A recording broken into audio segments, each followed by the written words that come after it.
Okey, bismillahirrahmanirrahim. Assalamualaikum warahmatullahi wabarakatuh. Dan salam sejahtera. Minta maaf sebab apa ni lambat bagi tahulah.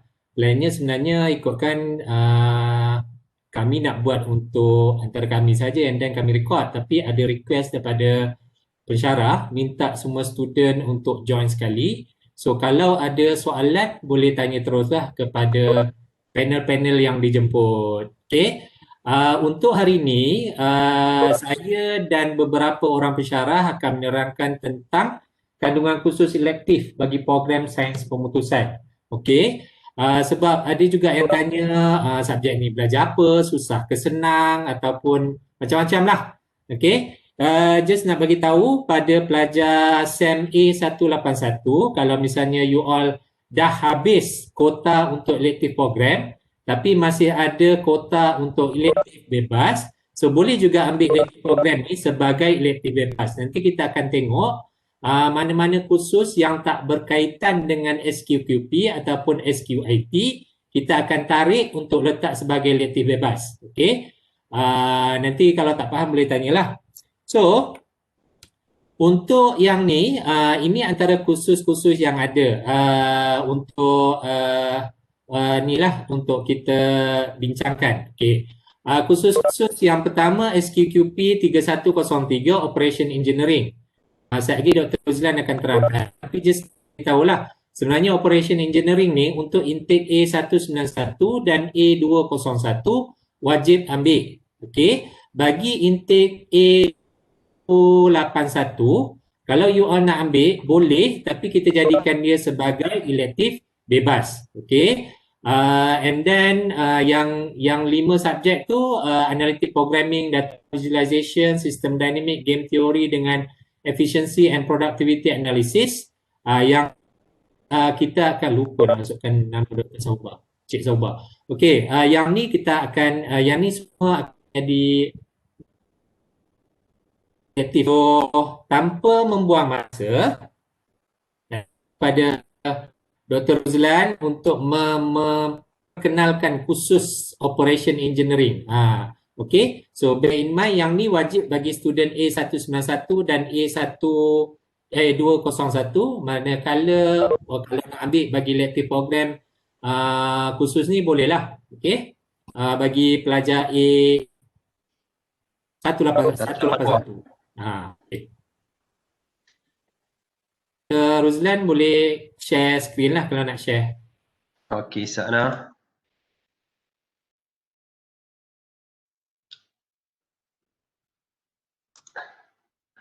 Nampak tak?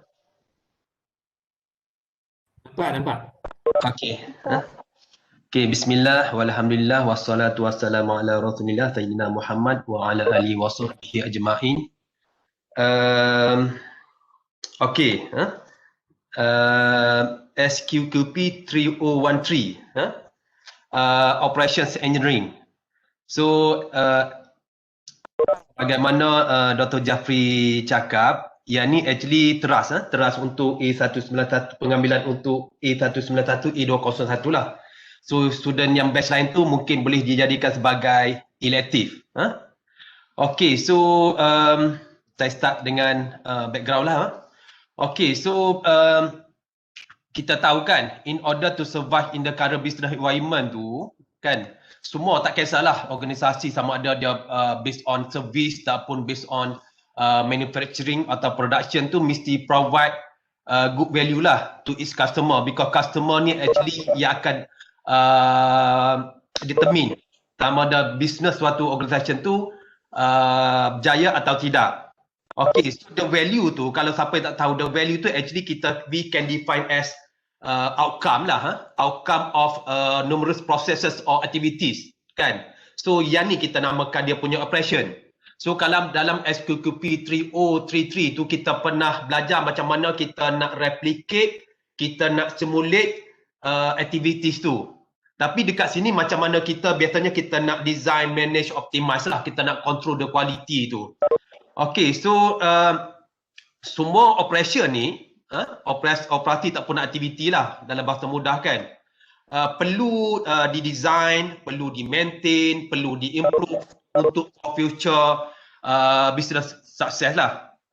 Untuk dalam dunia yang apa benda mencabar apa semua tu kan. Kerana ni semua macam sekarang ni kan JNT dah, kalau kita tengok JNT banyak-banyak dah Ninjago and so on tu semua nak compete for Korea kan. Okay, so how to design, manage, optimize operation in product and service OEM ni actually is the main focus of this course lah, SQQP 3103. Okay, so because we feel that it's very important such knowledge to be equipped in digital science student, so kita telah jadikan kursus ini sebagai kursus core, kursus teras untuk pelajar BSc Hons Digital Science lah. So yang ni secara among objektif tu actually kita nak understand the strategic the position of function of operation engineering in organization. Lepas tu kita nak model strategic ataupun operating decision sebab you audition science, so kita nak model that one lah. Lepas tu kita nak suggest plan for quality control of the process tu lah. Okay, so this is the main textbook. So kita akan gunakan textbook yang the author is Hazel, Render, Mason, Operation Management. So nama dia Operation Management tapi kita nama Operation Engineering lah, sama lebih kurang lah. So buku ni memang laris, dah start, saya tak ingat, start tahun 2000 something, 2003 macam tu. So the latest is if I'm not mistaken lah 2017. Okay, so actually kalau kita refer to any operation engineering ataupun operation management book tu, actually banyak sangat lah tool tu yang kita boleh control, kita nak design ataupun manage the operation. Tapi in this course kita only consider lebih kurang 8, kalau tak silap ni 8 lah, 8 tools ataupun teknik for managing optimizing the operation tu lah. So nanti saya teras secara ringkas project engineering, quality control and so on. So probably ada setengah tu actually dah dibelajar dekat kursus-kursus lain lah. Even in master pun kalau siapa pernah ambil data list itu, kebanyakan tutor lain untuk managing ataupun designing the process tu memang kita telah kita akan cover lah. So yang dalam kursus ni kita cover only 8, only 8 because of kita tak cukup masa kan. Okay, so kita akan start dengan introduction to operation engineering. So yang ni biasalah, mula-mula ni kita akan define operation engineering. Lepas tu sebab kita ada dua type of system dalam dunia ni, satu yang kita nama good ataupun product ataupun manufacturing, satu lagi kita namakan service kan, macam bank apa semua tu kita nama service lah. So kita nak differentiate the difference between these two types of system lah. Lepas tu daripada situ kita akan tengok macam mana kita nak measure the productivity of the system tu. So kalau siapa pernah belajar, kita biasanya measure by the ratio of output per input lah. Tengok berapa banyak variable and so on kan. Okay, so that is the introduction to operation engineering lah. Okay, so lepas introduction ni, as I said, kita akan introduce 8 tools ataupun teknik. So kita akan start dengan project engineering lah. So project engineering saya tak tahu sama ada kursus yang pernah ambil sikit ataupun mengajar this subtopik ni. Tapi project engineering biasanya kita relate to a technique lah, to technique to manage. Ataupun kita plan, kita nak schedule, kita control a project by breaking down the project into management component. Nanti macam mana kita akan buatlah lebih kurang graph this one.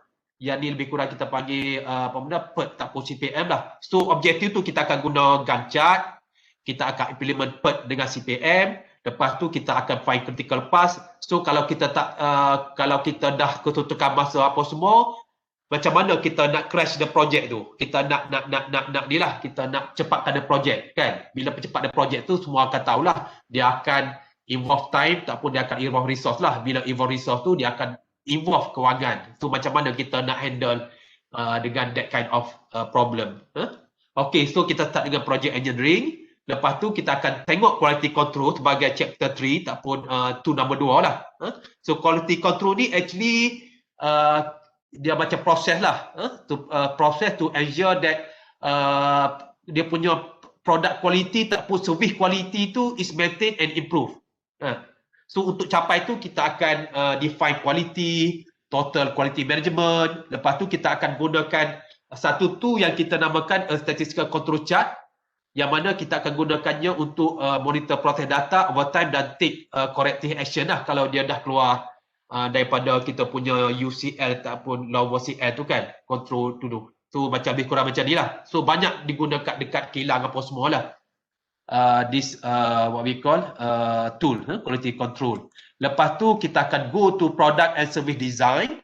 Okay, so as in the slide tu, dia merupakan satu teknik lah kita nak design produk ataupun service to provide competitive advantage. Kan? Tu dalam chapter ni, dalam sub chapter ni kita akan define product development cycle.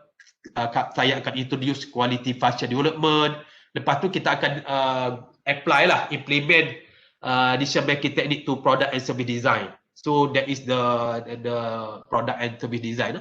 Lepas tu kita akan juga tengok location and layout design. So location ni kita nak try to locate kan, warehouse, store, office to gain business advantage lah.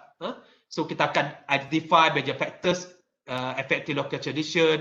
Lepas tu kita akan ambil 2-3 methods macam mana kita evaluate location alternative kan, macam kat mana kita nak develop kilang, kat mana kita nak letak office and so on. So sebenarnya kita ada teknik for that one lah. Okay, lepas tu kita akan go to word measurement analysis. So memang kalau tengok buku tu memang satu chapter lah, macam you all akan belajar satu buku lah, tapi kita akan tengok yang mana important component tu saya akan select lah. Okay, so word measurement analysis ni dia actually kita nak analyze the work which has been done in terms of performance, safety and quality. So to achieve this kita akan guna tertentu lah, tool of method analysis, how a task is accomplished. Lepas tu ada sikit kita akan compute the normal extended time in a time study. So mungkin you all tak pernah dengar, tapi tak apa, saya nak briefly introduce lah so that you tahu kan apa yang belajar dekat sini. Lepas tu kita akan go to inventory management. So actually kita akan control lah macam mana kita nak carefully control critical item, macam mana kita nak keep accurate record, macam mana kita nak count inventory regularly to and avoid damage kan. Okay, so yang ni kita akan cuba solve inventory problem. So saya rasa semua yang di offer ni memang penting lah untuk kita decision science. Okay, lepas tu kita akan tengok sikit resource planning system. So actually dah resource planning itu macam kita nak plan lah. Kita nak plan ataupun kita nak determine material ataupun resource requirement kan. So actually you ada teknik lah. You ada teknik, you got very techniques to plan material, capacity and resource planning kan. Sebagaimana gambar rajah tu lah. Okay, lepas tu yang ni last subchapter kita akan introduce lean system method. So kita dalam subchapter ni kita akan tengok macam mana kita nak identify customer value by analyzing all activities required to produce product, and kita macam mana kita nak optimize lah the entire process from the customer perspective. Okay, so objektif kita akan list all element of a lean system. Lepas tu kita akan define lean system tu lah. So yang tu je secara ringkas apa yang you all akan belajar dalam SQQP 3013, Operations Engineering ataupun Operation Management. So kalau ada question mungkin boleh tanya. Sekian, terima kasih. Wassalamualaikum warahmatullahi taala wabarakatuh. Okey, terima kasih Dr. Ruzlan. Sebenarnya subjek ni dia kalau ikutkan sebelum ni kita ambil untuk A181 dia ambil project management. Tapi bila kita review project management tu, dia sort of macam more to theoretical rather than the quantitative part. Nak tanya dengan Dr. Ruzlan, yang ni ada banyak tak sort of, sebab kadang-kadang kita mungkin student ni kadang-kadang dia mungkin takut macam terlalu banyak mathematical modeling. Dia takut yang tu lah. Ah, rasa-rasa macam okey je. Tak adalah susah macam nak kira gila-gila tu sebab dia macam more on application dia. Tapi adalah Ah, sikit kena tahu macam distribution sikit, dia kena tahu probability sikit. Yang lain tu saya rasa macam straightforward lah. ah, Lepas tu memang kita akan tengok macam sebab dia macam direct implement the method tu di product ataupun service. Tu tak adalah complicated nak comment, nak beza, nak betul-betul tu tak ada. Lepas tu memang kita akan guna software lah. okey, okey, okey, okey. Clear. Ha. Sebab apa ni, kadang-kadang student tanya kan, dia orang takut juga nak ambil yang more to calculus yang tinggi-tinggi. Ada sesetengah student lah kan. Ah, Okey. so saya kata tak ada kot, insyaAllah tak ada kot sebab saya tengok tu macam tak tahulah bagi saya tak adalah so complicated nak macam programming ke, so complicated nak calculus ke apa semua sebab dia macam memang as I said dia macam straightforward je. Hmm. Ah, Okay. Alright. So untuk student, especially yang A181 lah, kalau you all tak ambil paper quality yang SQQS 3063 kalau tak silap, paper quality daripada statistik, it's better for you to take this one lah. Sebab dia gabung sekali dengan project management. And then ada banyak juga ex-student decision science yang dapat masuk dekat bahagian kilang. Bukan jadi minah kilang, bukan jadi mak kilang, tapi dia bahagian management untuk jaga quality. Okay, so ya, kalau management kalau teruskan. kalau you kalau memang penting untuk manage the operation tu. Hmm. Okay. Kalau ambil course ni at least tahulah dia punya macam mana real case problem tu dia guna tool tu untuk manage the operation tak pun the process dekat kilang tu. Tu nampak lah kalau beli buku tu memang nampak dia bagi real case tool tu yang diguna dalam real world problem. Okay. So terima kasih Dr. Ruzlan. Ada soalan tak student nak tanya?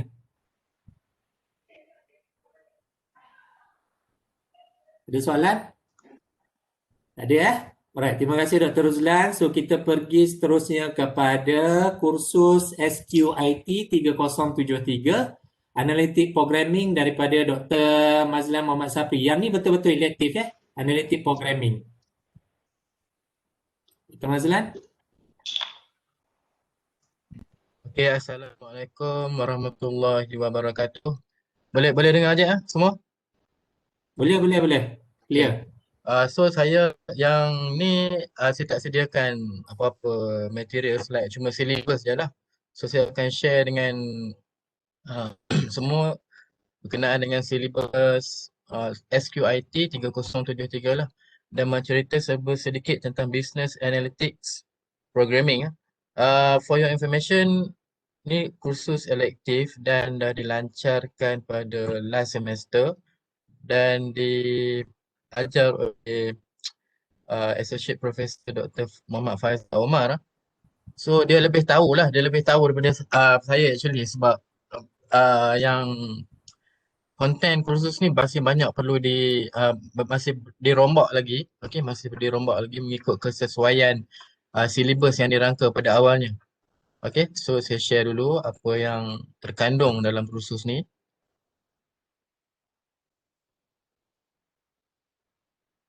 Saya boleh nampak?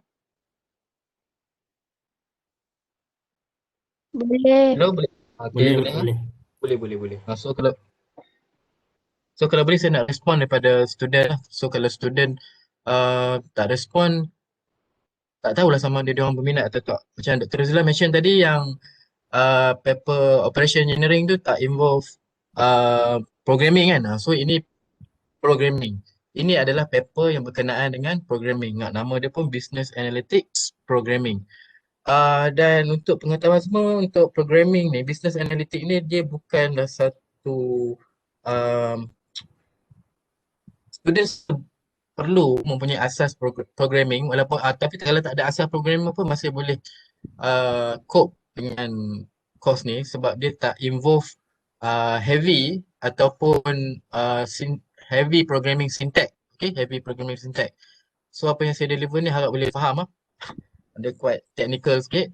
Tapi untuk apa ni objektif dia, so kita boleh tengok, okay, understand the data analytic programming, manipulate different types of data, number, text, list, and so on. And the last one is write and understand basic computer algorithm, then create programming project. So we don't expect much from the student. For example, we don't expect they create some kind of wonderful app ataupun high-end punya apps. So just dia harap course ni dapat equip student untuk knowledge asas programming. Okay. So untuk pengetahuan semua kita akan menggunakan main programming language kita adalah Python lah. So Python quite boom sekarang ni. Okay. So kita akan menggunakan Python. So contohlah saya nak overview secara general dulu sebelum saya pergi content. Okay. So saya akan share satu lagi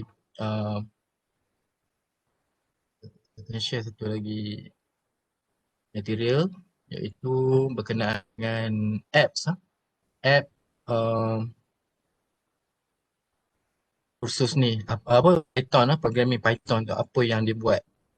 So ni adalah overview ataupun general overview lah apa yang awak nak, yang orang kata apa yang kita boleh dapat daripada belajar Python ataupun daripada belajar kursus ni. So kita boleh tengok, so sebab Python is everything is Python sekarang ni. So kita boleh Python is designed for web and internet development, desktop GUI application, okay, scientific and numeric, software development, education, business application, games. Game pun ada lah. Game memang banyak, and 3D graphic, so network programming and database access. So apa yang kita tengok kat sini, web and internet development, okay, semua adalah kegunaan harian kita. Okay? Kegunaan harian kita. Maksudnya contoh macam kalau macam WhatsApp, okay, WhatsApp message tu kita menggunakan Erlang language Erlang bukannya Python tapi similar to Python, dia punya syntax lebih kurang sama sebab dia lebih kepada communication programming. Tapi kalau contoh kalau berkenaan dengan web dan internet development yang boom sekarang ni, kita tengok application yang berkenaan dengan Python okay. Berkenaan dengan Python, kita tengok Odoo business application, okay. Audio and video application. So macam team player, siapa pernah main team player, okay, atau siapa pernah download team player, C Play tu semua dibangunkan menggunakan Python. Dan dia juga boleh digunakan untuk advanced application, okay. CAD computer aided design, dan multi area boleh masuk dengan Python. Tapi untuk SQIT 3073 kami tak expect untuk student nak develop macam saya cakap tadi high end punya apps, okay, high end app. Cumanya at least you expose what Python can do actually, okay. Desktop GUI pun banyak lah. Contoh yang paling sinonim sekali kalau you iPhone smartphone so widget so kita tengok widget. Boleh tahu tak? Boleh faham tak apa itu widget? Faham. Okay. Apa saya seorang je jawab, yang lain tak jawab Faham. Okay, widgets yang kita menggunakan smartphone kita, itu kita menggunakan Python. Kan kita nak arrange date, kita nak arrange weather, kan nak letak dekat screen, itu kita design menggunakan Python. Okay. Dan Python, the best of Python sebab dia free je lah. Dia tak perlu berbayar. Okay.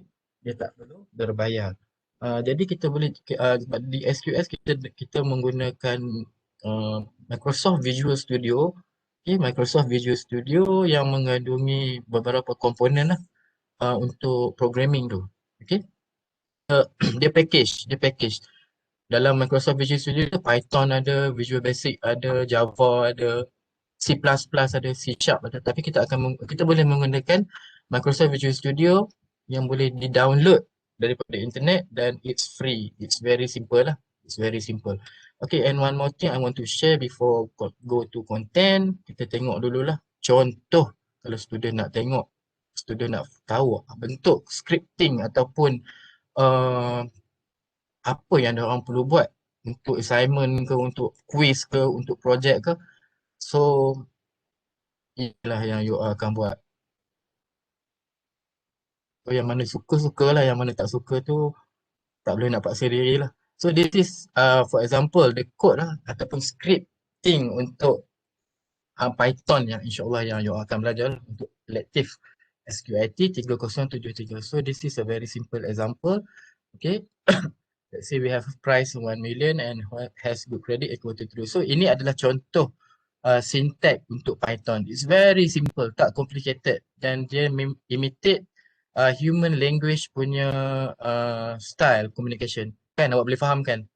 Kan if has credit, down payment equal to 0.1 time price, else down payment equal to 0.2 times price. Print F down payment and down payment. So macam tu lah. So kita boleh simplifikan pengiraan yang panjang menggunakan syntax programming macam ni.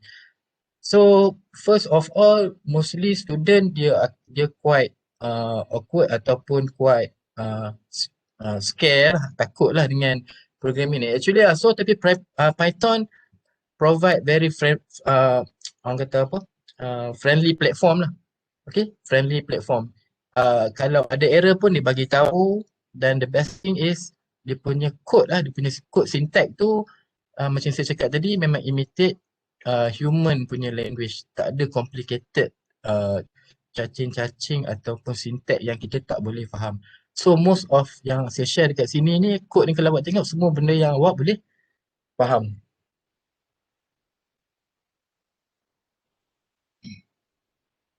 Boleh faham tak apa code ni? Sekali tengok je. Maksudnya tak perlu fikir sampai 1 jam, 2 jam lah. At least kita dapat idea. Maksudnya ini adalah contoh-contoh kod Python yang awak akan belajar lah. Okay. Dr. Mazlan, ya. yang macam down payment tu tak perlu declare dalam Python. Dia tak perlu declare lah. Dia tak perlu declare. Declare pun boleh, tak ada masalah. Tapi kalau tak nak menggunakan terus macam ni pun boleh. Maksudnya dia lebih simplify lah. Dia tak terikat dengan Dia tak macam C lah. C tu memang dia memang force you to declare or ever use. Tapi kat sini memang ni lah.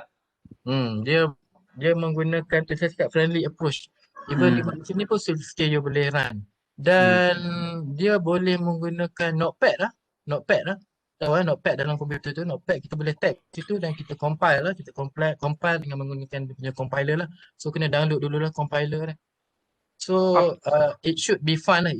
So kalau Dr. Faizal di sini mungkin dia boleh explain more detail lah. Cuma satu Dr. Mazlan. Ya. Okey, macam saya pun pernah mengajar SQIT 103. Lepas tu saya percayalah semua student kat sini sudah mengambil SQIT 1013.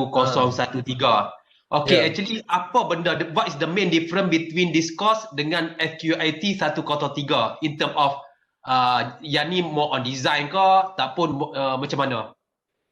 Okay, so the main different dia kalau Python ni dia simplify lagi the code. Okay, dia simplify lagi the code berbanding SQIT 103 kita menggunakan approach Visual Basics. So approach Visual Basic tu kalau ada satu error dalam code lah, so saya harap boleh faham lah. Ada satu je error, dia tak boleh compile. Okay, dia tak boleh compile. Dan kita kena rectify error tu kat line mana yang ada problem. Okay, tapi dia ada suggested solution lah kat situ.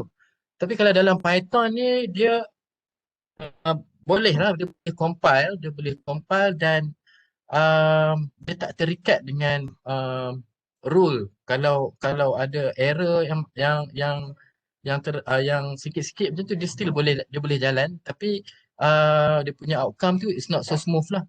Okay, outcome tu punya tak so smooth lah. Tapi still boleh compare dengan previous punya SQIT 1013. And the second second advantage, student boleh faham lah, boleh faham dan dengan boleh orang kata expose dengan current app yang ada sekarang ni, yang diorang tengok, yang diorang pakai. Okay, contoh macam saya beri contoh tadi, widget. So, diorang akan lebih engage, dan lebih appreciate. So, kalau diorang tak menggunakan widget sebelum ni di smartphone masing-masing, so diorang akan ingat Python lah, contoh macam tu lah. So, this is the real world app example lah. Okay, contoh macam widget tu. So itu main dia punya different lah. So dia student lebih expose. Okay, student lebih expose dengan current punya teknologi dan apps yang available dalam market sekarang ni. Berbanding dengan yang previous macam SQLite 1013 bukan obsolete lah. Tak boleh nak kata obsolete lah. Tapi dia yang SQLite 1013 tu at least dia kena ada basic programming, dia kena ada basic programming. Maksudnya dia kena tahu daripada permulaan macam mana nak buat design you know SDLC itu System Development Life Cycle.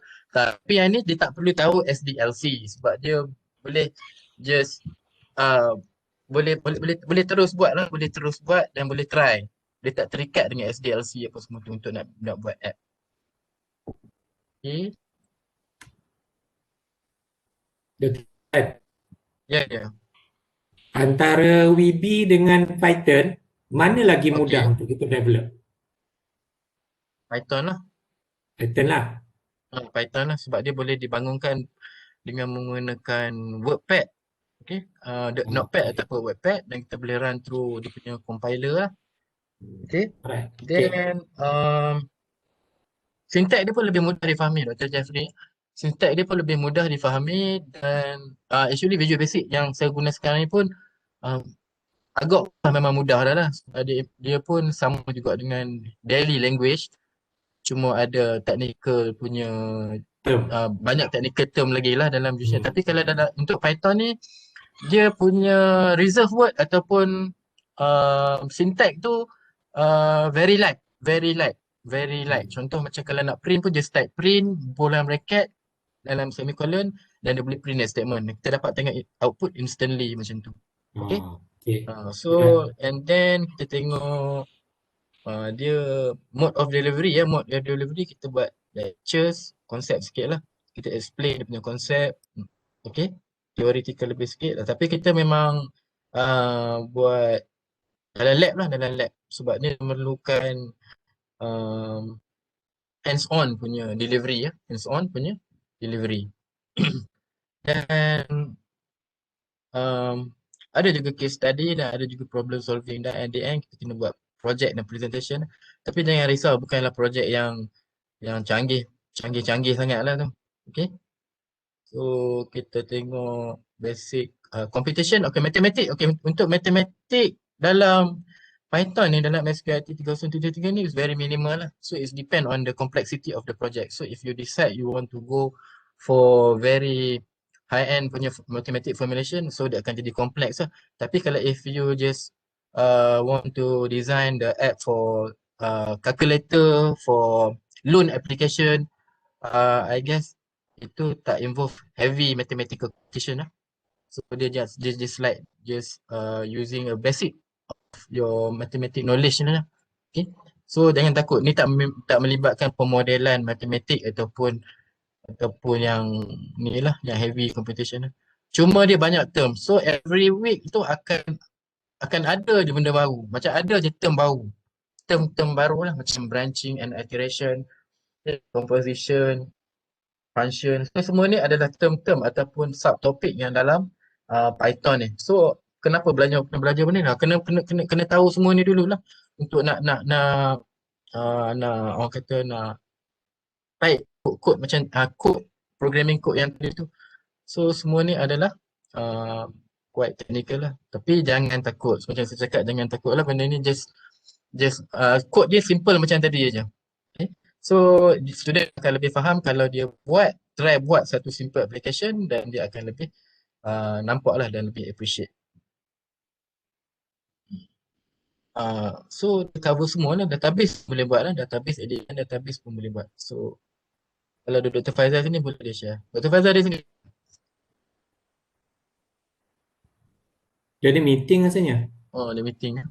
Okay, so setakat tu saja kot Dr. Jeffrey. Kalau ada Okey, terima kasih Dr. Mazlan. Student ada nak tanya tak?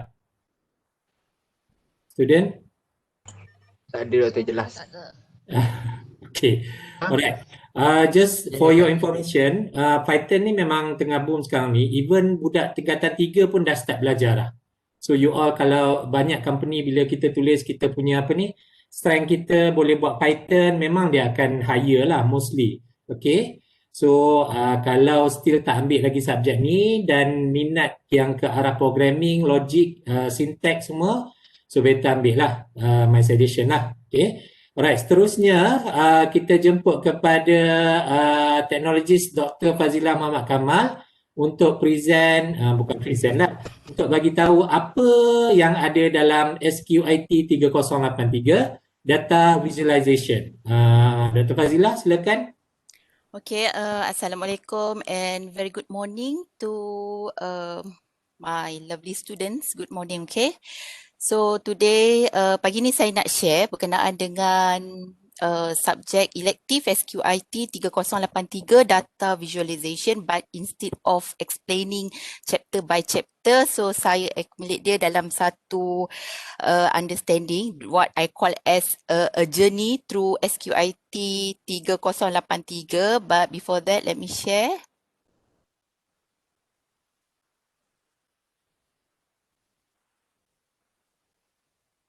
Okay, nampak apa? Nampak a journey tu? Nampak. Okay, nampak Okay, so basically throughout one semester, there are 6 main aspects lah bagi data visualization. Saya pun sebut selalu okay, so saya panggil data vis. Yeah, so that's why we call that as data vis je, okay? So throughout one semester about data vis ni, we will cover 6 main parts lah ya. Okay, so firstly, before that, let me introduce you apa itu data visualization. Okay, basically dalam course ni, kita akan introduce the basic principles and also the techniques to visualize data correctly. Okay, bukan kita nak kata before this you tak pandai nak present or to visualize the data. Okay, atau dalam layman terms dia, bila kita cakap pasal data visualization, actually it refers to the charts and graph. But then you just students SQS ni only know macam basic charts like pie chart, bar charts. Okay, so this course was introduced because based upon the comment and demand from the employer, from the industry. Bila komen je saya terima about practicum and ada a few friends juga, dia terima, dia tulis student kita kurang visualization punya skill. So that's why this course is introduced. Okay, so jadi those 6 parts tu, firstly kita akan introduce you lah tu kepada apa itu database.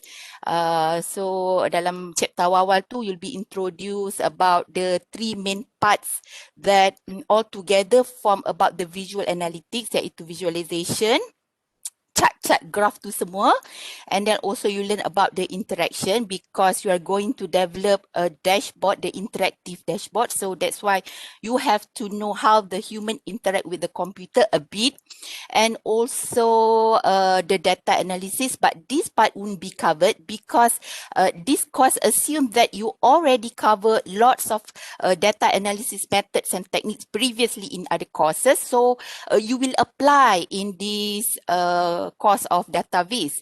Okay, jadi these 3 basic components will embed the skill to perform visual analytics in the student who took this course. Okay, and then following that, you also will be introduced to the theoretical foundations of database.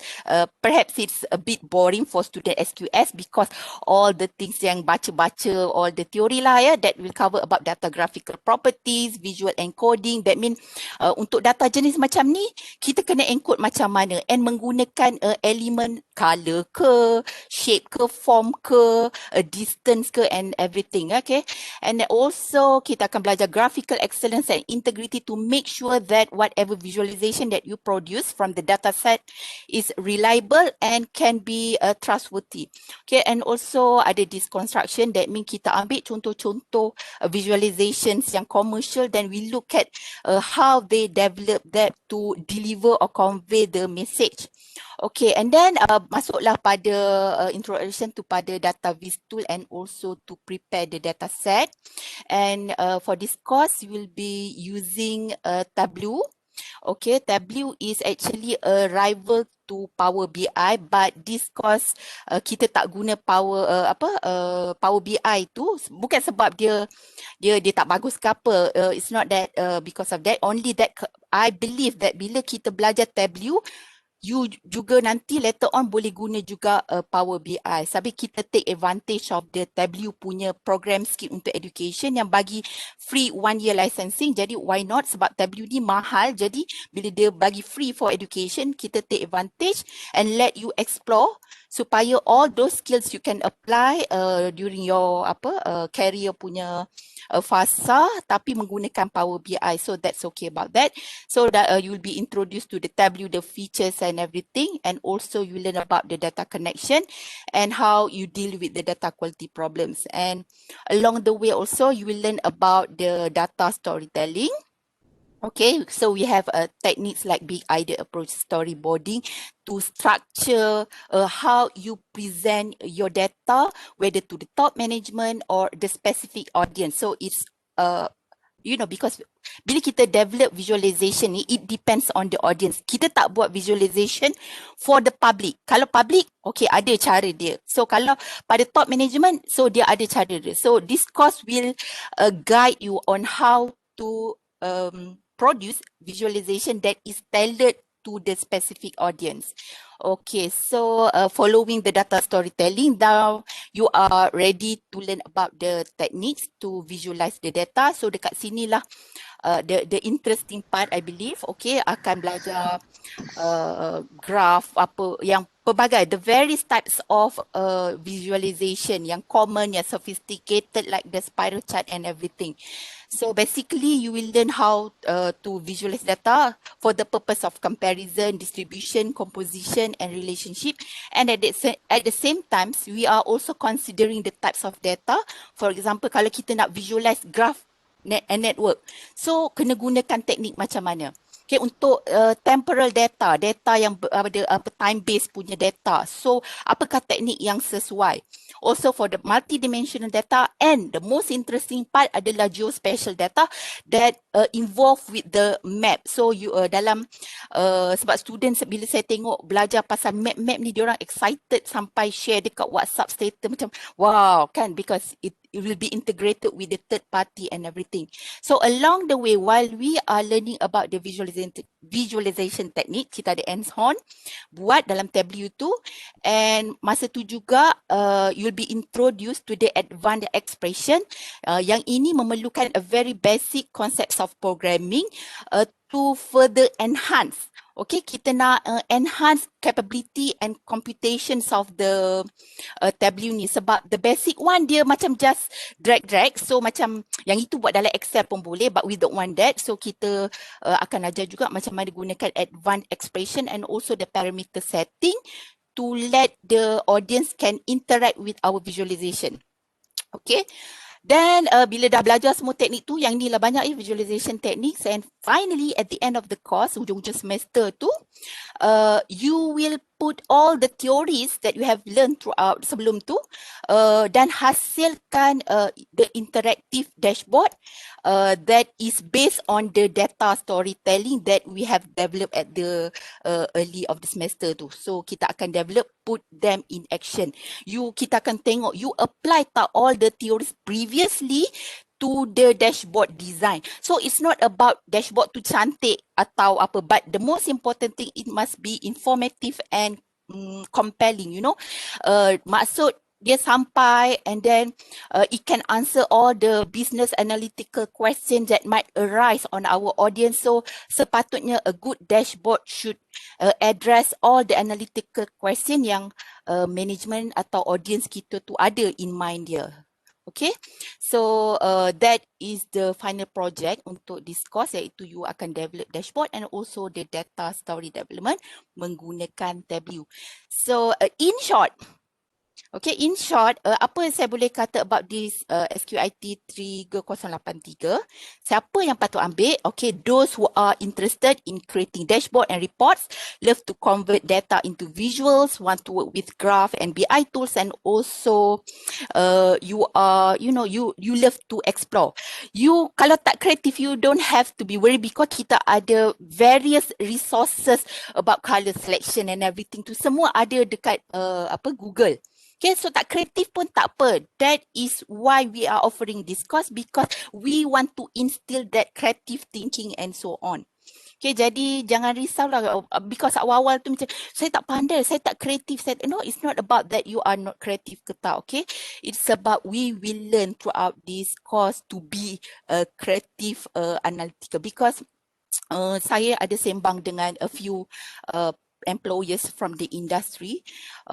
According to them, dia kata macam jawatan yang boleh buat analitik and also yang boleh visualize at the same time, kita akan melibatkan kita panggil data analyst, reporting analyst, documentation analyst, and also visualization analyst. So kerja-kerja macam ni sesuai untuk kita punya student from decision science. Okay, ini saya cakap from my own perspective. Okay, since this course has been introduced previously, so I would like to share some perspective on my students lah ya. Diorang cakap, bukan saya cakap, diorang cakap. Jadi kalau nampak nama saya yang macam kipas-kipas lebih sikit tu, buat tak nampak lah ya. So this is what they think about data visualization, because they think that the skills, the knowledge that they have learned in this course, they think they can apply during their career life later on. Sebab ramai yang ambil ni adalah semester hujung-hujung, and I would like to, to remind those students yang ada hari ini, kalau nak ambil subjek ni, saya prefer yang hujung-hujung semester ambil. Why? Because I have seen macam gap, dalam output tu nanti. Sebab kalau semester awal dia punya output tak macam output untuk semester yang dah sini-sini ni. Jadi reserve the subject untuk later punya subjek, because kalau you nak really stress, nak tengok suka color ke apa, then you should take this course. Okay, and also this one pun ada juga. Banyak lah, jadi macam memang saya yang request, but then this is what they think about database. Okay, any question? Okay, student ada soalan nak tanya? Senyap je semua. Tak ada, very clear. Okay, maybe Dr. Fazila boleh share sikit hasil kerja semester lepas ni. Yang dari segi dashboard, boleh? Kejap ya. Macam mana diorang create dashboard diorang. Okay. Sebab kadang-kadang diorang tak tahu. Ada juga student sebenarnya, dia tak tahu dashboard tu apa. Okay, dashboard tu ada. Sekejap sebab saya tak letak di situ. Sekejap saya buka my Facebook, because I have a database group special and it's private. Okay, jadi dalam tu diorang share their dashboard. Sekejap ya. Kalau student nak tanya, boleh tanya terus ya.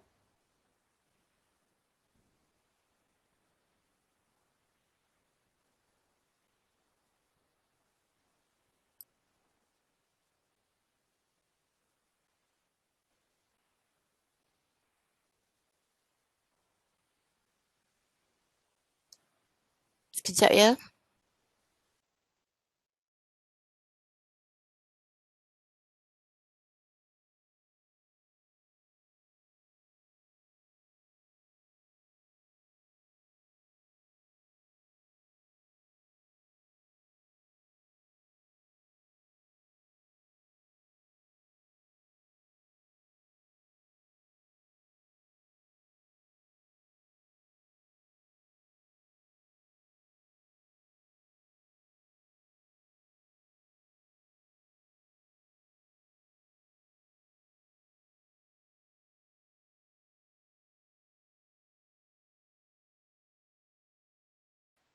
Okay, sekejap on the way. Jauh betul on the way dia. Nervous. Okay, sekejap. Okay, dah masuk dah group. Alright. So, this some of the, boleh nampak ke? Dah share? Oh, belum share. Okay, belum share. Sekejap. Shot sendiri. Okay, sekejap. Nampak sangat memang nervous. Ya, kan nervous. Sebab share private punya Facebook kan. Jadi macam it takes time. Nak perhati apa ada dulu. Okay, now I'm sharing it.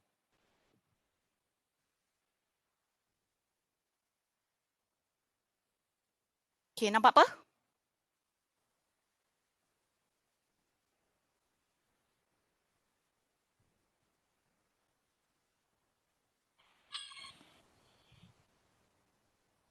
Okay, nampak? Ya, okay, nampak. Okay, so these are the final project that begins at the beginning of the semester. So kita tengok output dia at the end lah through the big project here. So these are some of it. Yang ini saya tak boleh buka apa ni tab U2 di sini. Komputer saya hang terus nanti. Okay, and we have this also. Okay, these are the dashboard.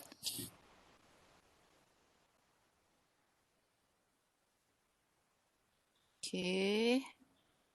Okay, so okay, banyaklah setiap group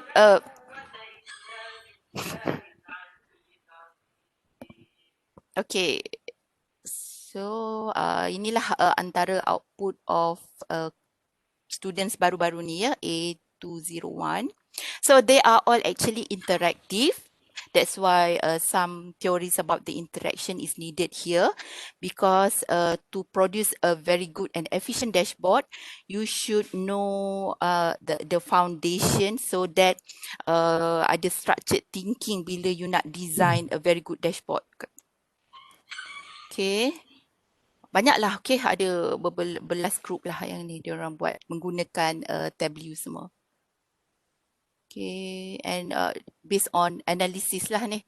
Okay, mereka buat. But then there is a data story that support the storytelling of the data set here. Okay. Ada apa-apa?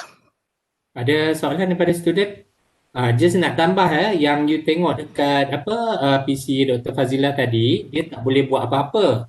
Tapi sebenarnya bila kita guna Tableau tu, nanti kita tekan, contoh kita ambil lelaki. Kita tekan total student male. Okey, berapa daripada Kelantan, dia akan keluar berapa daripada Kedah dan sebagainya. Kalau kita tekan Kedah, dia akan keluar berapa student perempuan. Satu, maksudnya it's very interactive. So, suggestion saya bagus kalau you all ambil ni sebagai elective lah. Okey. Ada soalan lain? Tak ada? Okey, so kita teruskan kepada kursus seterusnya, System Dynamic Modeling. Okay, thank you. Terima kasih Dr. Fazila.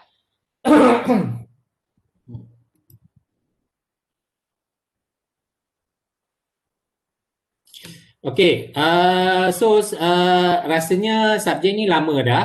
Mungkin ada yang tahu, mungkin ada yang tak tahu. Tapi kalau you all dengar sendiri daripada senior, mungkin ada yang kata bahawa kursus ni susah nak buat dan sebagainya lah. Okey, tapi sebenarnya kalau you all tengok dekat sini bahawa kursus ni sebenarnya dia adalah merupakan salah satu bentuk teknik peramalan. Okey, teknik peramalan berdasarkan kepada beberapa faktor yang mempengaruhi masalah tersebut. Okey, dia sebenarnya sesuai untuk mencari penyelesaian satu masalah yang kompleks.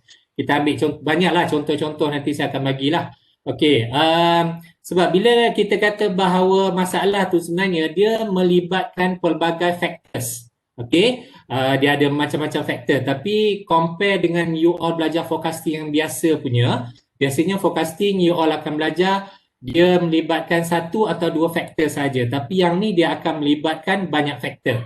Which is kita akan tengok bila satu perubahan berlaku pada satu-satu pemboleh ubah, dia akan menyebabkan perubahan tersebut berlaku pada variable yang lain, pemboleh ubah yang lain lah. Kita boleh kata bahawa dia macam dominant effect. Maksudnya kita sentuh satu, maka semua dia akan efek pada yang lain. Okey. Perubahan ini yang ni, bila perubahan tu berlaku, kita perlu tahu supaya keputusan yang lebih baik kita dapat buat. Contohlah zaman sekarang ni, kalau kita tengok paling dekat COVID. Kalau misalnya kita kalau kita biarkan orang berjalan, maksudnya boleh keluar, tak hadkan pergerakan, kes makin meningkat. Okey, tapi ekonomi dia still berjalan. Tapi kalau kita hadkan pergerakan, ekonomi tak berjalan, unemployment makin meninggi, tapi kes tu dia kurang lah. So dia nak bila kita nak buat keputusan tu, dia akan tengok beberapa factors yang mana kita akan modelkan dalam satu software lah.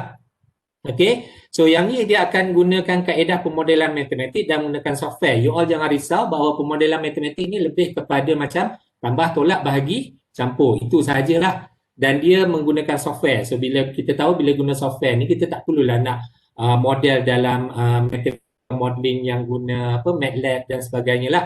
Okay, kalau you all dah ambil subjek SQQP 3033 Computer Modeling, hampir sama sistem dinamik ni. Cuma bezanya adalah DS ni dia lebih kepada linear system.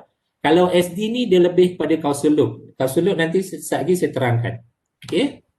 Apa contoh aplikasi? Contoh dia macam pencen, okey. Kalau kita naikkan, kita nak tengok sama ada boleh ke kita naik, kalau kita naikkan had umur, okey, antara kita nak naikkan had umur pencen ataupun kita nak kurangkan kita kurangkan had umur pencen, kita ambil orang baru. Tapi dia ada drawbacks lah. Kalau kita ambil orang baru, dia macam kurang pengalaman, okey. Tapi kalau kita naikkan had umur pencen, pengalaman tu banyak. Boleh bantu dari segi operation. Tapi dari segi tahun perkhidmatan tu bertambah. Jadi expenses tu dia akan bertambah lah. Sebab kita kena bayar. Sebab bayaran pencen tu dia berdasarkan pada tahun perkhidmatan. Okey. Contoh lagi satu, COVID-19 lah. You all boleh tengok macam kes turun, tapi ekonomi jatuh, apa semua tu. Maksudnya kompleks. Problem tu terlalu kompleks. Okey. And then unemployment, okay, unemployment dipengaruhi oleh dari segi internship dia kat mana, and then dia belajar apa waktu ni, dia aktif ke tak. Jadi kita akan model semua tu. Okay, dan pelbagai masalah lain lah. Okay, nak share dengan you all beberapa application yang you all boleh tengok lah daripada sistem dynamic ni. Okay, ni adalah contoh-contoh model dia. Okay. Kalau yang ni, ini lebih kepada model ekonomi lah. Okay, model ekonomi untuk B40. Dia ada education dia, and then dia ada labor force dia. Dia nak tengok dari segi B40 ni, kalau macam mana dia nak tingkatkan taraf hidup B40 supaya dia naik kepada M40 dan T40. Ini bidang ekonomi ya. And then seterusnya, yang ni lebih kepada automotive demand. Okay. Dia macam mana kita nak tengok dia apa, and then kita predict by tahun 2025 berapa demand, and then harga dia berapa cost dan sebagainya lah. Seterusnya, yang ni pula adalah dari segi kita nak tengok macam mana, kenapa sesetengah company tu dia dia menyebabkan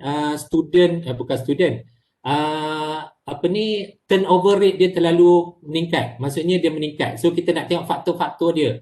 Okay. So ini adalah faktor-faktor yang menyebabkan turnover rate meningkat pada satu-satu company lah. So kita akan model macam ni. Sekejap lagi nanti saya akan tunjuk output dia lah. Okay. And then yang ni, ini lebih kepada waste generation. Maksudnya macam mana kita nak control waste tu berdasarkan kepada beberapa faktor. Contohnya kalau kita buat intervention, kita tukar something yang lain, maksudnya macam kita tingkatkan kesedaran ke, ataupun berapa persen dia akan kurangkan dia punya ni. Okay. Seterusnya, ini adalah untuk kita tengok kalau yang ni, model ni besar sebab dia ada berapa ya? 1, 2, 3, 4, 5, 6, 7, 8. 8 submodel student PhD buat. Okay. So daripada model ni sebenarnya kita boleh tengok. Doktor tak nampak. Tak nampak skrin. Nampak skrin? Loh, tak share ke? Kelabu je. Dia keluar kelabu. Okay. Sorry. Penat dia terangkan. Okay, nampak kan ni? Okay. Nampak dah. Okay, so ini adalah contoh model sistem dinamik yang agak besar jugalah. Okey, dia ada 7 submodel yang mana kita link antara satu sama lain.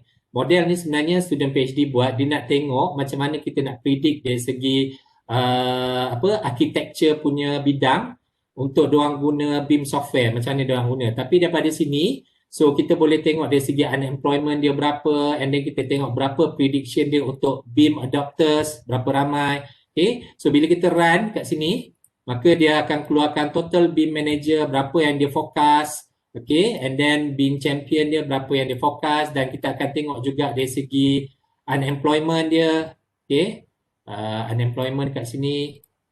Dia sort of macam kita model something yang mana kita kata bahawa dia akan memberi kita masukkan semua faktor-faktor yang mempengaruhi bidang tersebut. Okay.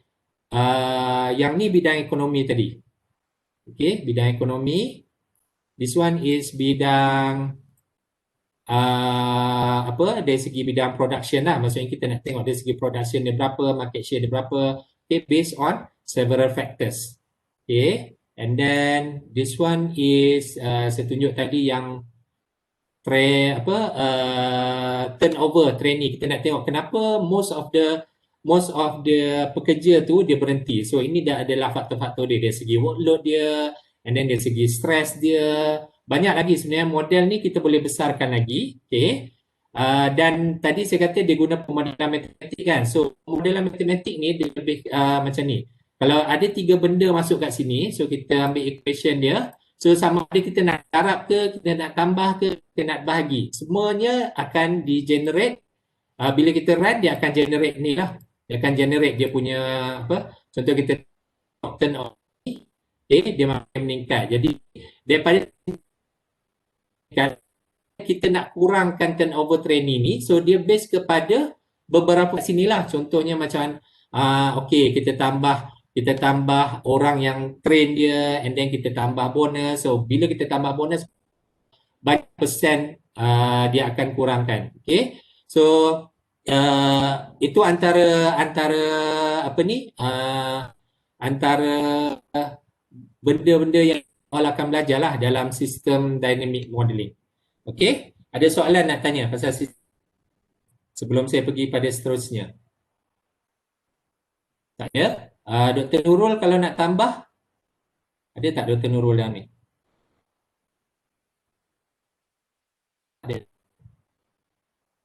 Ada Cik. Okey, silakan. Actually tak ada apa-apa lah nak share sebab Tak apa, just bagi tahu. So at least student tahulah kan.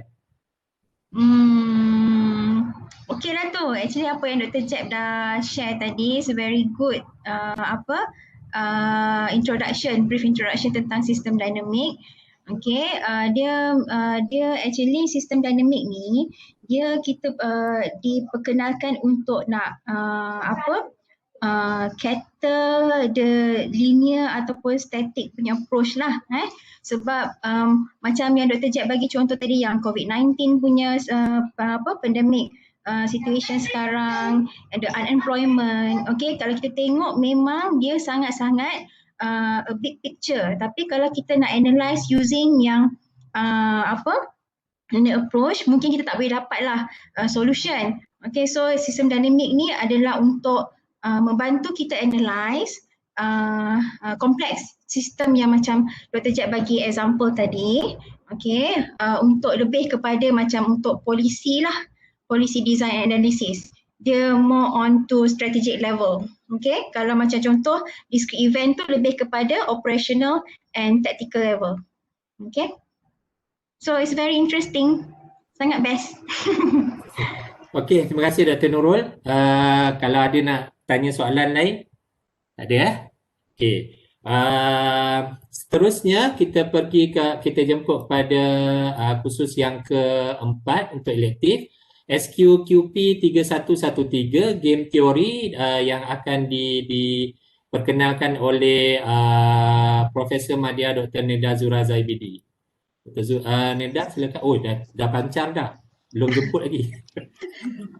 Okay, silakan. Okay, Assalamualaikum and a very good morning. So I will give you some briefing on game theory and strategic thinking. Okay, so game theory code SQQP 3113. Okay, so kalau tengok kat sini, I just provide a simple explanation in one page of word kat sini. So kita tengok synopsis. Okay, synopsis game theory adalah satu analisis of situation yang mana we will determine the payoff for each player ataupun decision maker dalam satu situation. Okay, so you akan analyze strategy interaction and decision making. Kalau kita nak buat, so game theory is like it will involve more than one person. Okay, kalau you nak buat satu keputusan, okay, then that decision involve several decision makers yang lain. So you know, kalau dari segi psikologi, you kena interact well and also you kena tahu macam mana nak win the other opponents ataupun the other players ataupun you punya the other body in that business. Okay, so kalau kita tengok in a whole, I will say that it involves situation yang cooperation and you nak cooperate tapi ada certain conflict. So of course the conflict is about fairness, it's about kalau dari segi business, it's about profit, how you want to divide the profit. Okay, so macam mana you nak analyze that situation. So kita, of course kita decision science, kita quantitative, science quantitative, kita akan analyze satu situation logically and mathematically analyze and model. Okay, so kalau tengok application kat sini, okay, so kalau I rasa some of you maybe ada yang Google game theory juga dekat Google mana-mana kan. So game theory ni satu area yang sangat besar. So you can go to the very theoretical part, okay, ataupun you boleh pergi kepada yang social ataupun psychological part pun ada juga orang guna game theory. So untuk yang course yang ni we cover several application of game theory in real life problems that require mathematical technicalities to a minimum. Okay, of course dia punya foundation is still model mathematic model, tapi kita minimizekan dia punya technicality dia. Okay, kalau you Google you jumpa yang macam banyak cacing-cacing tu, itu yang theoretical punya game theory. Okay, yang tu kita tak cover sangat lah. So kalau you decision science, yang dia punya basic awal-awal tu you dah banyak belajar dekat kok siapa yang baru sekarang ni teknik tu sekarang dah cover dengan apa, subjek apa, nama baru kan teknik tu. Kalau dulu teknik tu, sekarang saya lupa dah apa yang tajuk tu, dah cover sikit-sikit. So bila masuk discourse, kita akan discuss lagi in details. Okay, tapi kita akan more focus on the application. So kalau ini application, of course teori dia akan more related to economics. Okay, so kita tengok duopoly problem, okay, and then kita akan ada yang advanced monopoly. So monopoly tak cover lah sebab dia lagi complicated. So kita tengok duopoly. So kalau business, kita boleh guna this method macam mana kita nak allocate cost and profit. Okay, and also kita cover juga politics. Okay, strategic voting. So bila strategic voting ni, kalau kita analyse from a game theory perspective, okay, kita tengok macam sekarang kita punya politics dekat Malaysia pun, so macam mana certain party they have to cooperate to win the election, right? So benda tu sebenarnya boleh di-analyse through game theory. Okay, and then from the social area juga kita boleh tengok public good game. Public good game is maksudnya macam mana you public, you in public you want to share. For example, nak buat playground, it's like a social playground, is belong to the whole housing area kan. So macam mana nanti orang tu kata okay, I'll contribute this one but yang lain tak contribute. So we can analyse that situation from the game theory perspective. Okay, kalau tengok kat sini I share the content. Okay, I'll start with the kat sini macam mana kita boleh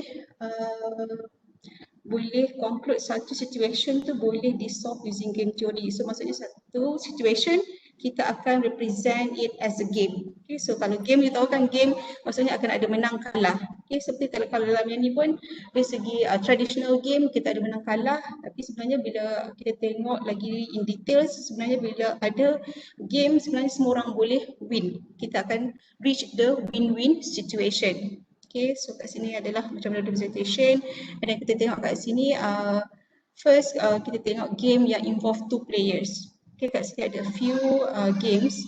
Okay, as simple as rock paper scissors, rasa semua orang pernah kecil-kecil mainkan rock paper scissors. Dia ada strategi macam mana kita nak menang. Kalau the opponents letak letak rock, kita nak letak apa nak menang semua tu kan. So nampak simple game tapi bila kita analyse can be analysed strategically so that we can reach satu decision yang win-win untuk semua players. Lepas tu baru kita move kepada end person games. So bila end person games is more we want to discuss bukannya pasal menang kalah, is pasal cooperation, macam mana kalau dalam business kita nak cooperate.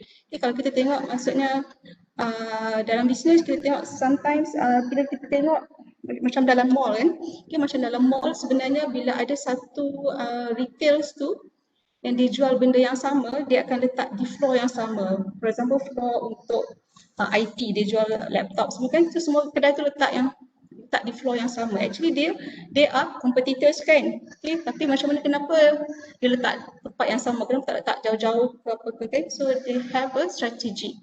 Okay, so yang tu kita boleh analyse as a cooperative games lah. Okay, and then yang sini game theory application kat sini. Tadi ada tunjuk dekat yang ni. Okay, so bila yang chapter last tu akan discuss more on the application. So maybe at the end tu tak boleh cover semua kalau tak sempat, tapi yang economics, business, politics tu of course yang benda yang wajib cover lah.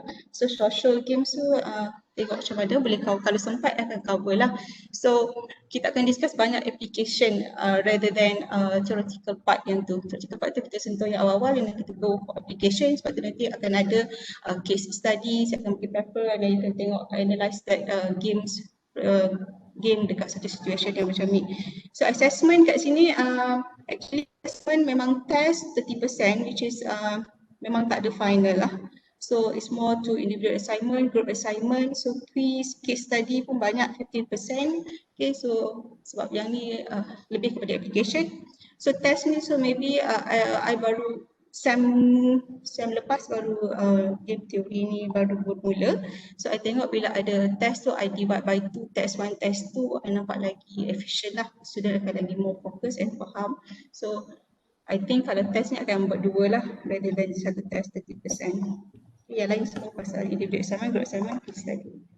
Okay, itu saja rasanya. Ada soalan tak? Okay, thank you. Dr. Neda, ada soalan daripada student?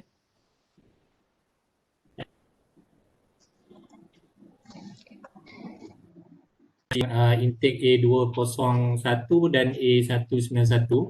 Paper game theory ni sebenarnya dia ada sentuh dalam paper yang ketiga, SQQP 3083, MCDM tu. Dia ada satu chapter. So you all untuk semester yang apa ni, bukan semester A181, bukan ya, bukan.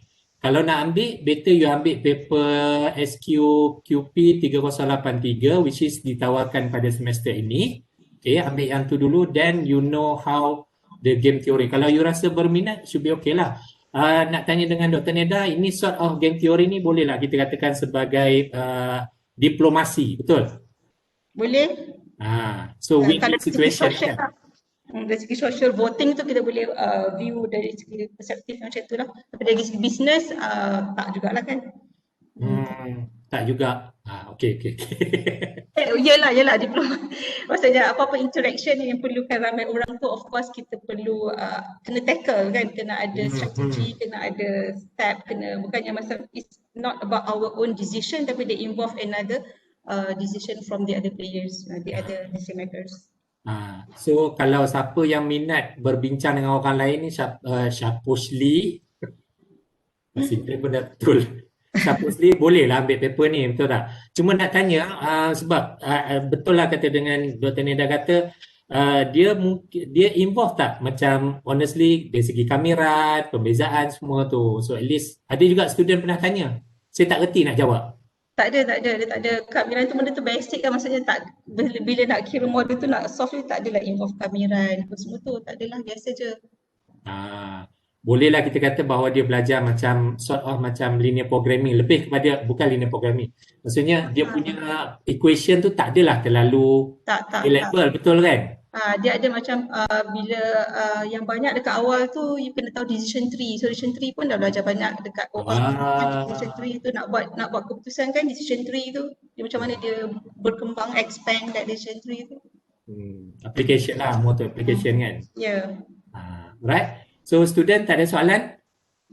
Tak ada. Okay, so kita pergi pada yang terakhir, khusus yang baru ditawarkan pada semester ni. Semester lepas kita tak tawarkan. Khusus SQQP 4013, Efficiency and Productivity Analysis. Hampir sama dengan Operation Engineering, tapi mungkin berbeza sikit lah. Cik Sauba boleh terangkan?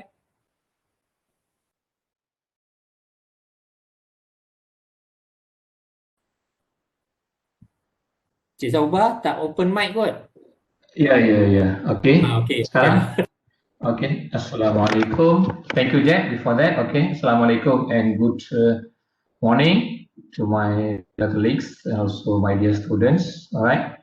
So today I will share about this course. I think first time going to be offered this coming semester, I guess. So the course is Efficiency and Productivity Analysis, SQQP 4013. Okay, right. So I will try to give a brief introduction to this course. What we are going to learn about, and what is the assessment is going to be like. Okay, right? So everyone can see my slides, right? Okay, so all right, so what is this course? So this course provides an empirical overview of the efficiency and productivity analysis. So bila kita sebut efficiency, kecekapan. Productivity is related to efficiency. Actually, if you read or Google this term, okay, right, you will see that both these terms are used interchangeably, okay, right? Because more or less they are a bit same actually. They derive from the same concept, but there are some differences lah. Okay, right? Which is very important in today's environment because you have to compete against your competitors and a lot of other organizations. Okay, right? So you have to perform very efficient, and productivity is also another important aspect. Okay, right? Whether it is service industries or production industries. Okay, right? So productivity is also another important term. Okay, right? So it's based on fundamentals of the economic theory of production. So the lectures will introduce and apply alternative approaches to performance measurement. Okay, right? So the practical potential of these methods will be illustrated with several empirical applications drawn from a variety of fields and organizations. Okay, right? So just a brief introduction to efficiency. So efficiency is about making the best possible use of resources. Okay, right? So of course, when you operate in an environment, you will be provided with certain resources that you can use at your own will, but to produce some output. It may be some physical outputs or some terms of services and all those things. Okay, right? For example, if you are in a production environment, you are coming out with certain products. Okay, right? And on the other hand, if you are service environment, for example, we are lecturers. Okay, right? We are given some resources that we can utilize to produce some outputs. Our outputs are the students that we teach, the courses and all those things. So how efficiently we utilize these inputs to produce these outputs. That's a basic concept of efficiency. Okay, right? So efficient firms maximize output from given inputs and so minimize their costs.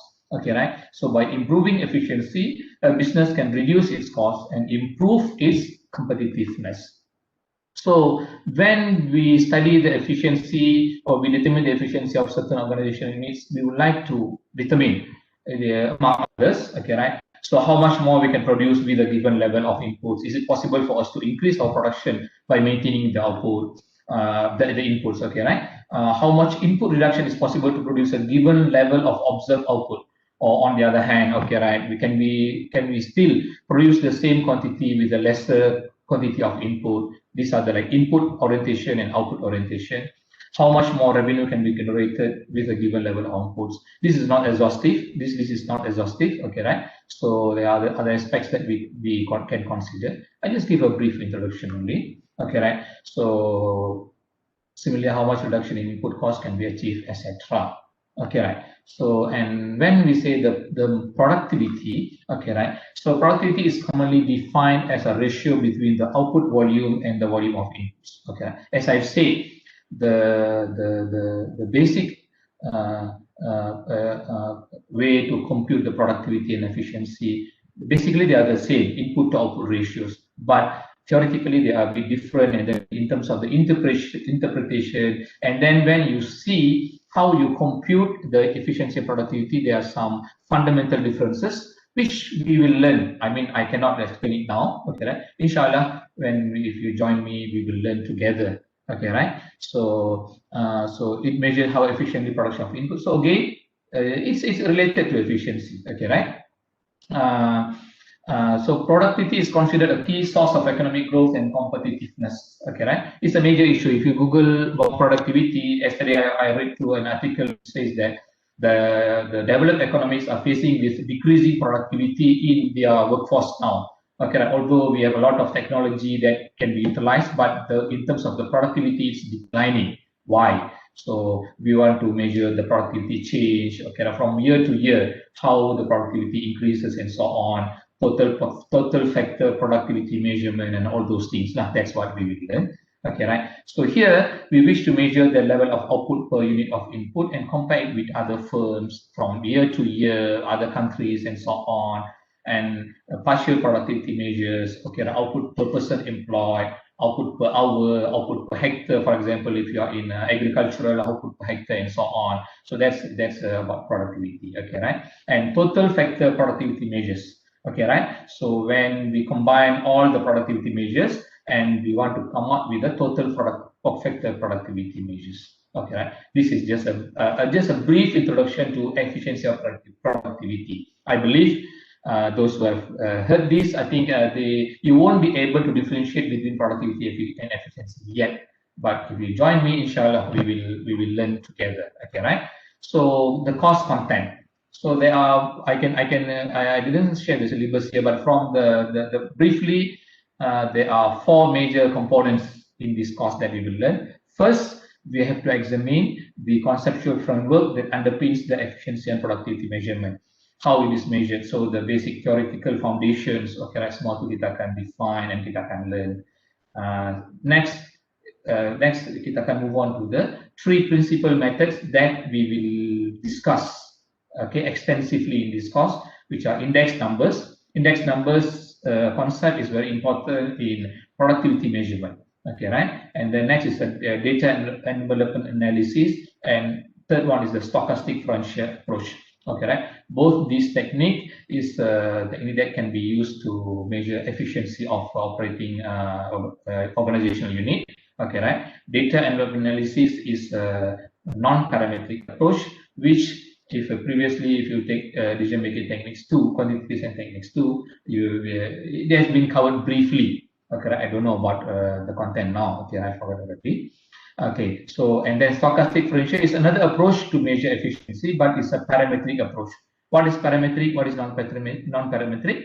So we will learn together later. Okay, right? So we will examine these techniques, its relative merits, advantages, disadvantages, necessary assumptions and guidelines for the applications. Okay, next we will move on to work with computer programs to solve the formulated problems. Okay, right? So actually once we formulate the problem, so kita boleh solve dia dengan menggunakan some available packages lah. Excel can solve. Actually we will use extensively Excel to solve these problems, and then we will move on to apply these techniques. So briefly review some case studies, publish articles, and probably perform some real life application. I say probably perform because it depends on the situation now. If the COVID improve and so on, you can come back to the campus, you can collect the data and so on. So we can do very hands-on real life project, some real life applications where we can apply this technique. Otherwise, we have to depend to some published resources, okay, right? And to do some analysis, okay? So just a brief introduction to DEA. So DEA, I will just stick through this one, okay, right? So it's just a call differential analysis. It is introduced in 1978 by Chance Cooper and Rhodes.